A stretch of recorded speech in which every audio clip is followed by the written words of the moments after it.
네, 우리 에스겔서 통독을 마쳤습니다. 에스겔 선지자는 우리에게 하나님께서 보여주시는 놀라운 환상들을 통해서 우리에게 말씀을 전해 주십니다. 지난주에는 우리 37장에 나오는 마른 뼈의 환상을 보았습니다. 이 마른 뼈의 환상을 본 때는 에스겔이 바벨론의 포로로 잡혀온 지 5년째 되었을 때, 그의 나이 30살이 되었을 때였습니다. 그리고 이제 20년이 다시 지난 후에 에스겔 40장에서 에스겔은 또 다른 환상을 보게 되는데 바로 새 성전의 환상이었습니다. 에스겔서 40장 2절입니다. 하나님의 이상 중에 나를 데리고 이스라엘 땅에 이르러 나를 매우 높은 산 위에 내려놓으시는데 거기에서 나무로 향하여 성읍 형상 같은 것이 있더라. 아멘. 자, 하나님께서는 이 에스겔에게 장차 회복될 성전에 대해서 미리 보여주시고 소망을 주십니다. 하나님께서는 에스겔을 데리고 성전의 동서남북과 안뜰과 성소와 지성소 그리고 제사장의 방과 성전 주변을 보여주세요. 이 에스겔에게 보여주신 새 성전, 이 새 성전에 중요한 것들이 몇 가지 있는데요. 우리가 그것을 좀 살펴보면서 은혜를 나누고자 합니다. 첫 번째로 새 성전은 거룩한 곳이라는 것입니다. 에스겔의 환상 가운데 보여지는 이 새 성전의 특징은요, 이 성전을 둘러싼 담이 굉장히 높다는 거예요. 모든 것을 이렇게 숫자로 이렇게 계측을 해보는데 담이 굉장히 높습니다. 여러분, 원래 담이라는 건 어떤 역할을 하죠? 안의 것과 밖의 것을 구분하는 거죠. 그리고 안의 것을 밖으로부터 보호하는 역할도 하는 게 이 담이라는 것이죠. 그야말로 에스겔의 환상 가운데 나오는 이 새 성전에 담이 높다는 것은 뭐냐면 이 성전이 그 세상의 부정함으로부터 완전히 보호되어지고 구별되어졌다. 즉 거룩하게 되었다라는 의미를 가지고 있는 것입니다. 그때 당시에 이스라엘 백성들은 모두가 타락하고 우상을 숭배하고 하나님 앞에 범죄하였지만 거룩한 하나님의 성전은 이 새 성전만큼은 그 거룩을 유지하고 있다는 것이죠. 한마디로 성전을 거룩하게 하는 도구가 바로 이 높은 담인 것입니다. 사랑하는 성도 여러분, 거룩이라는 이 말, 거룩, 구별된다, 다르다. 이 거룩이란 말은 요즘 교회가 잃어버린 단어 가운데 하나입니다. 그러나 분명한 것은 이 거룩함이 없이는 교회가 교회될 수 없다는 것입니다. 교회가 세상과 구별되어지지 않으면, 거룩하지 않으면 교회가 안 되는 것이죠. 북이스라엘과 남유다가 하나님의 심판을 받고 뿔뿔이 흩어져 이방 나라의 포로가 되어 고통받을 수밖에 없었던 이유가 뭡니까? 그들이 하나님의 백성으로서의 거룩함을 잃어버렸기 때문이에요. 또 예루살렘의 옛 성전이 무너진 이유는 무엇입니까? 그 성전의 거룩함을 지키지 못했기 때문이라는 겁니다. 세속적인 것들, 세상적인 것들로 오염된 성전은 더 이상 하나님의 성전이 될 수 없고, 거룩함을 잃어버린 그 예배는 더 이상 하나님께 드려지는, 그 거룩하신 하나님께 드려지는 예배일 수가 없었다는 것이죠. 자, 이 장면에 이제 43장으로 넘어가는데요. 43장 5절 말씀을 좀 보겠습니다. 우리 다 같이 한번 읽어볼까요? 시작. 영이 나를 들어 데리고 안뜰에 들어가시기로 내가 보니 여호와의 영광이 성전에 가득하더라. 아멘. 할렐루야. 소망의 말씀입니다. 여호와의 영광이 성전에 가득하더라.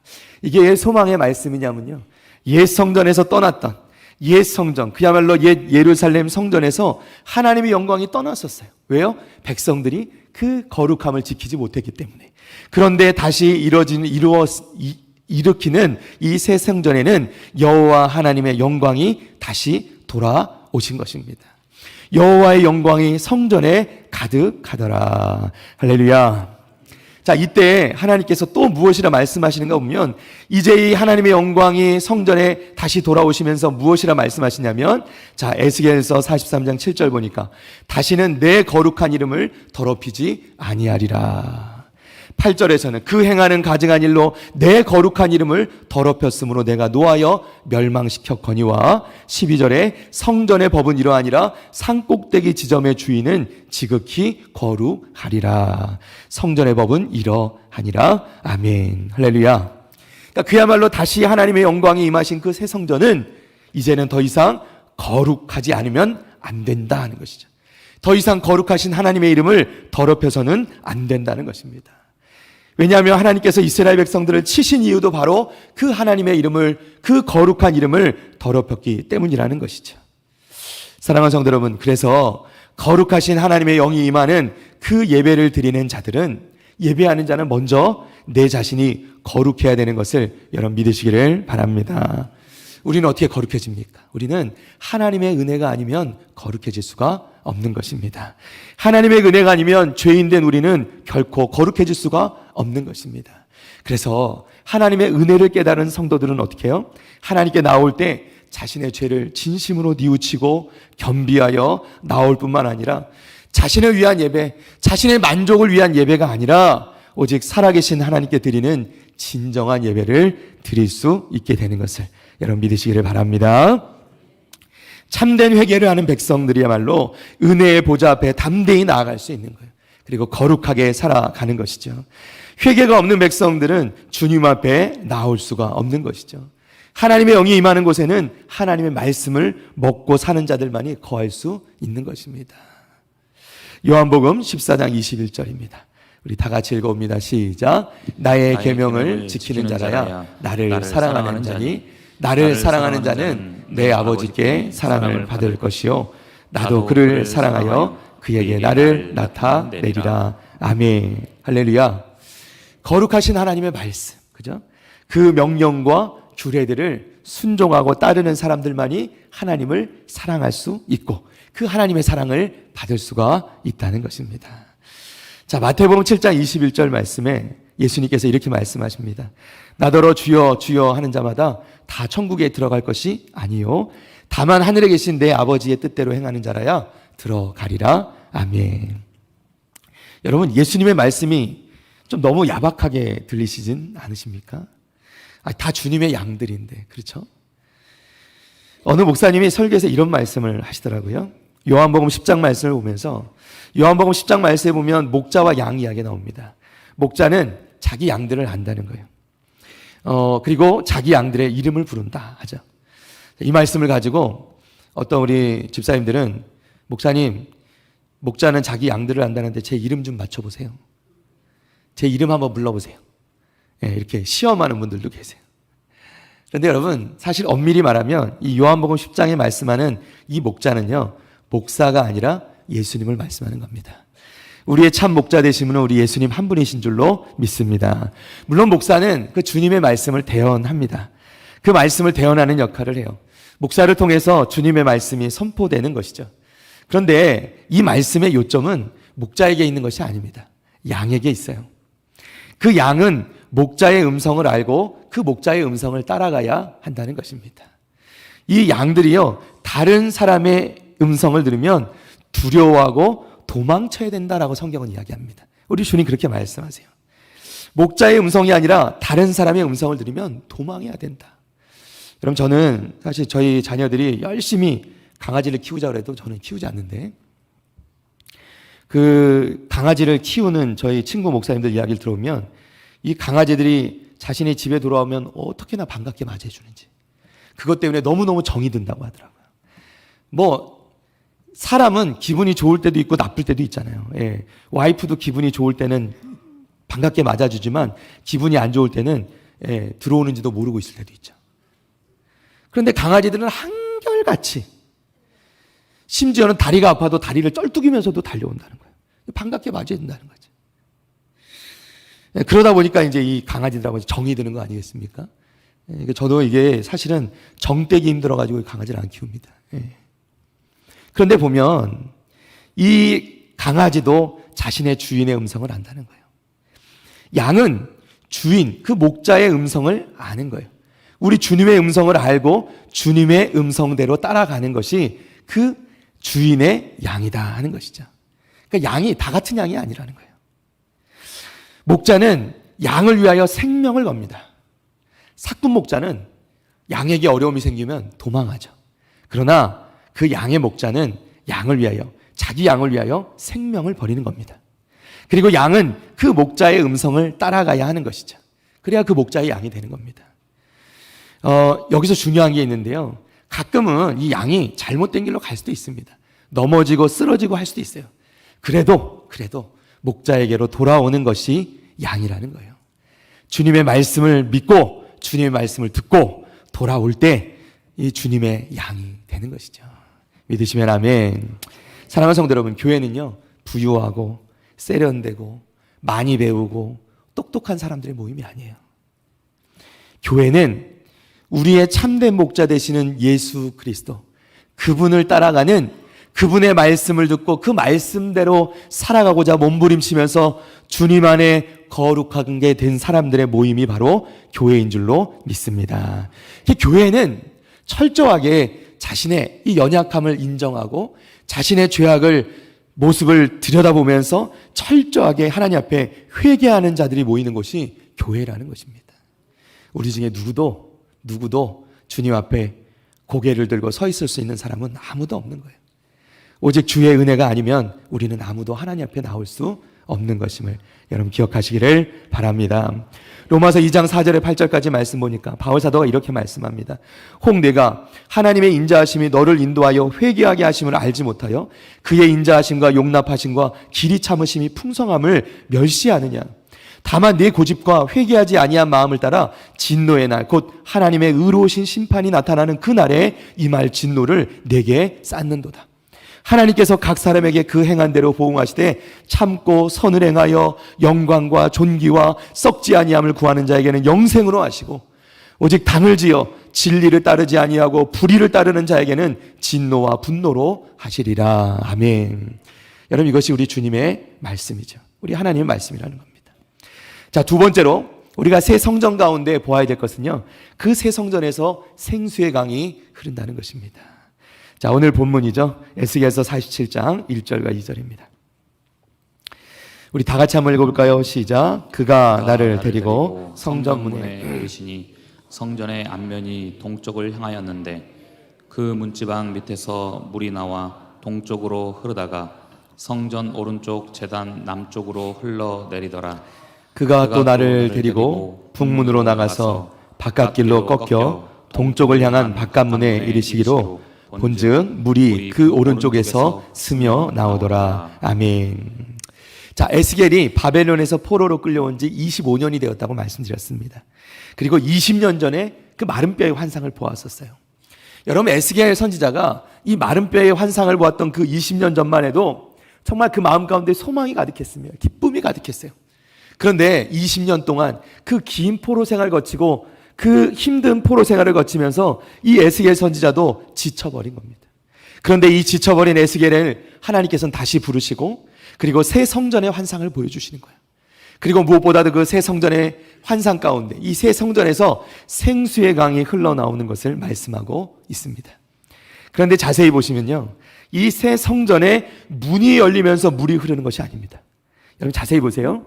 이 문의 밑으로 이 생수의 강이 흘러나오기 시작합니다. 그러니까 문은 닫혀 있어요. 그런데 물이 흘러나오는 겁니다. 여러분, 성경에서 말하는 물이라는 건 생명 또는 하나님의 영, 하나님의 은혜, 하나님의 말씀을 나타내는 것입니다. 그런데 이 물이요, 성전으로부터 흘러나오는 거예요. 그리고 그 문은 닫혀 있습니다. 자, 무슨 말씀이냐면 여러분 말씀드렸죠. 성전의 담이 높은 이유는 이 성전의 거룩함을 지키기 위함이죠. 문이 열리지 않으면서도 생수의 강이 흘러내리는 것은 성전은 여전히 거룩함을 지키면서도 그 은혜와 하나님의 말씀과 하나님의 축복이 흘러나온다는 것입니다. 어디로부터? 그 새 성전으로부터. 저의 이 목회 철학 중에 하나는요, 예배가 최고의 전도라는 겁니다. 예배가 최고의 전도다. 그러니까 우리가 굳이 떠들썩하게 거창하게 간판을 달지 않아도 신문에 막 실리고 안 해도 예배가 은혜로우면 전도가 된다는 거예요. 은혜가 흘러나오게 되어 있다는 겁니다. 여러분, 전도할 때 어떻게 하세요? 우리 교회 커피가 맛있다? 이렇게 전도하세요? 우리 교회 밥이 맛있다? 이렇게 전도하는 분은 보긴 봤습니다. 예. 그런데 보통은 뭐라고 전도하죠? 우리 교회 한번 와봐. 예배 한번 드려봐. 우리 예배가 너무 은혜로워. 거기서 더 바라는 것이 한 가지 더 있다면 우리 목사님 말씀이 너무 좋아. 이러면 뭐 더할 나위 없이 좋겠죠. 여러분, 그럼 자동적으로 전도가 된다는 거예요. 그리고 중요한 것이 뭐냐면 생수의 강의 근원이 바로 성전이라는 것입니다. 여러분, 생수의 강은 성전으로부터 흘러나오는 거예요. 여러분이 은혜를 누리는 것도, 여러분이 생명을 얻는 것도, 소망을 얻는 것도 하나님의 이 새 성전을 통해서 얻는 것임을 여러분 믿으시기를 바랍니다. 자, 3절부터 5절까지 본문에 보니까 이렇게 되어 있습니다. 그 사람이 손에 줄을 잡고 동쪽으로 나아가며 천척을 측량하며 내게 그 물을 건너게 하시니 물이 발목에 오르더니 다시 천척을 측량하고 내게 물을 건너게 하시니 물이 무릎에 오르고 다시 천척을 측량하고 내게 물을 건너게 하시니 물이 허리에 오르고 다시 천척을 측량하시니 물이 내가 건너지 못할 강이 된지라. 그 물이 가득하여 헤엄칠 만한 물이요 사람이 능히 건너지 못할 강이더라. 아멘. 그러니까 여러분, 이 생수의 강이 흘러서 내려가기 시작하는데 처음에는 발목, 그 다음에는 무릎, 그 다음에는 허리, 그 다음에는 거의 헤엄칠 만큼 내가 가득 잠길 만큼의 깊은 물이 되어서 그 큰 강이 되어서 흘러가더라는 것이죠. 무슨 뜻입니까? 사랑하는 성도 여러분, 하나님께서 하시는 일이 이래요.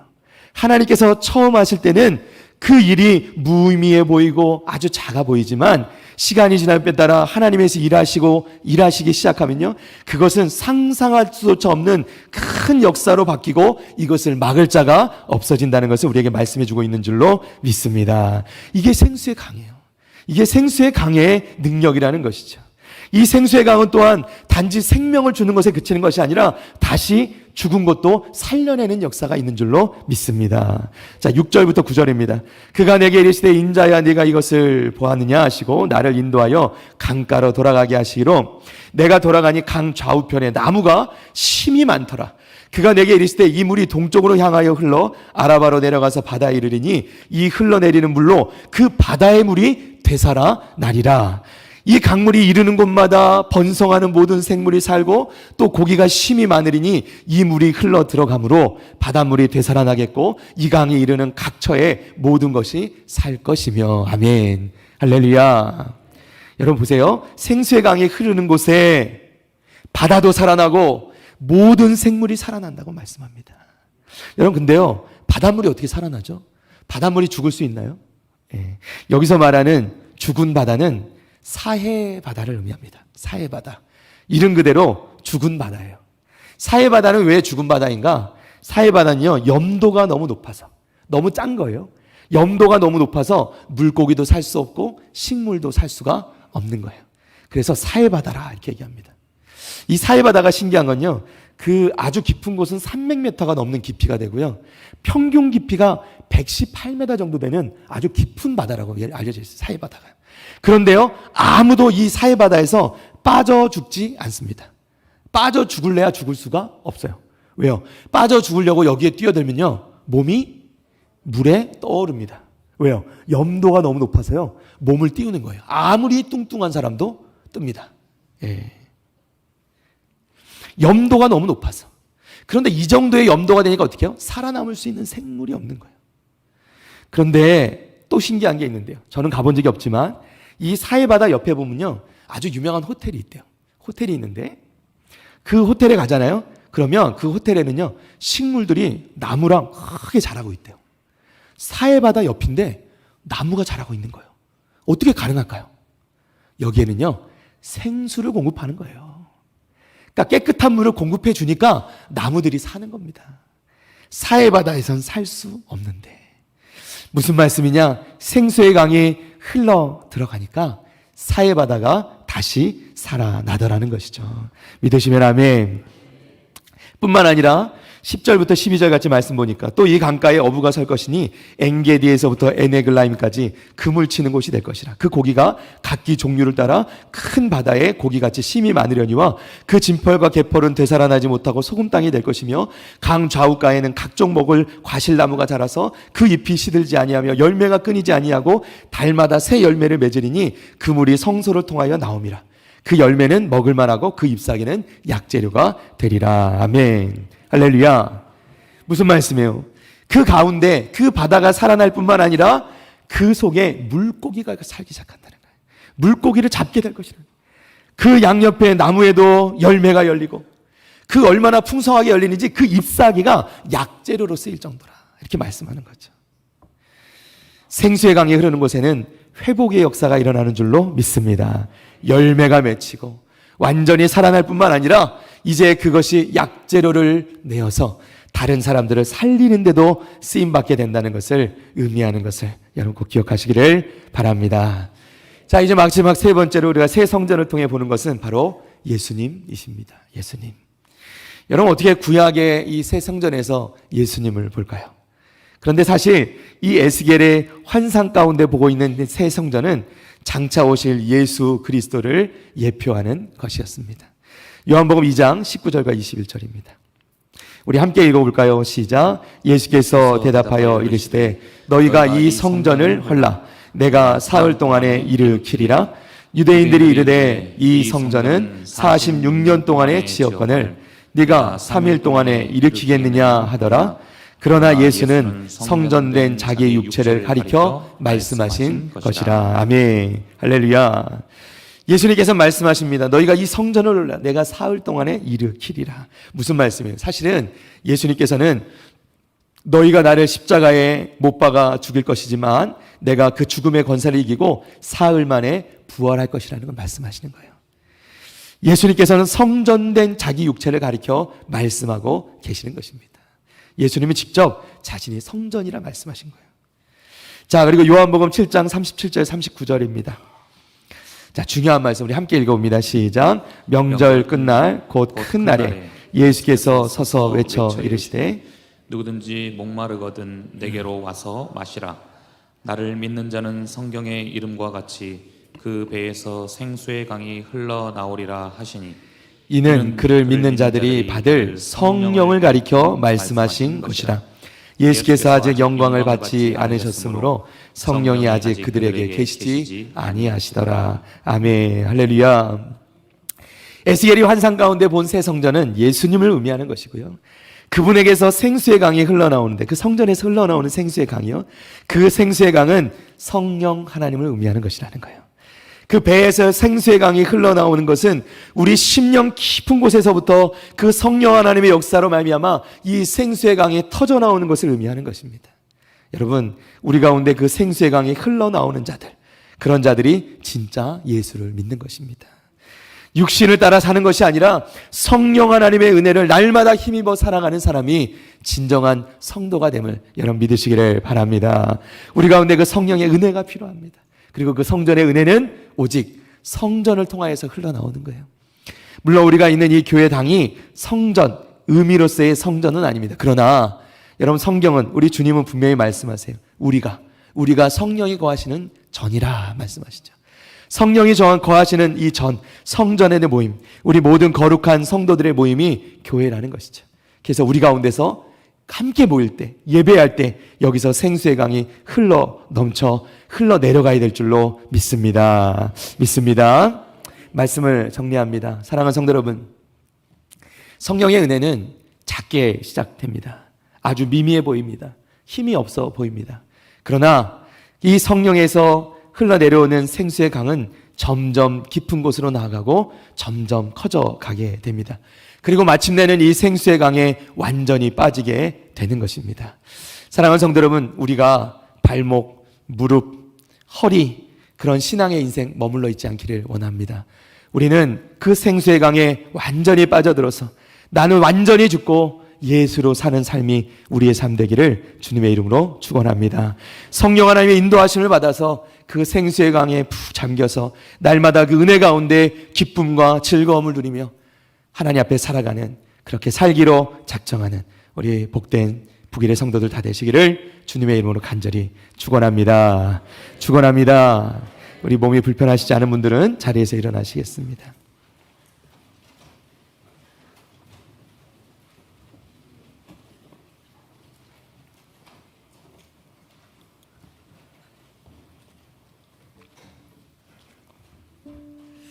우리 결단의 찬송을 함께 나가기 원합니다. 가사를 생각하시면서 우리가 묵상하며 나가기 원하는데요, 오늘 주신 말씀도 우리가 묵상해 보면서 우리 주님께는 지금도 우리를 부르십니다. 너는 내게로 나오라. 목마른 자들아 내게로 오라. 내가 너희를 쉬게 할 것이고 내가 너희의 목을 축여줄 것이고, 내게 먹는 자들은, 내게서 주는 그 음료를 마시는 자들은 영원히 목마르지 않을 것이다. 이것이 우리 주님께서 우리에게 주시는 은혜인 줄로 믿습니다. 여러분, 우리 주님을 사모하시기를 바랍니다. 참된 목자 되신 우리 주님을 바라보시기를 바랍니다. 때로 힘들고 어려워도, 시련이 닥칠지라도 그 생수의 강이 반드시 성소, 새 성전 가운데 흘러내려 내릴 것을 믿는 믿음 가지고 소망 가지고 우리 주님 앞에 나아가는 우리 성도들 다 되시기를 바랍니다. 찬양합니다. 이곳에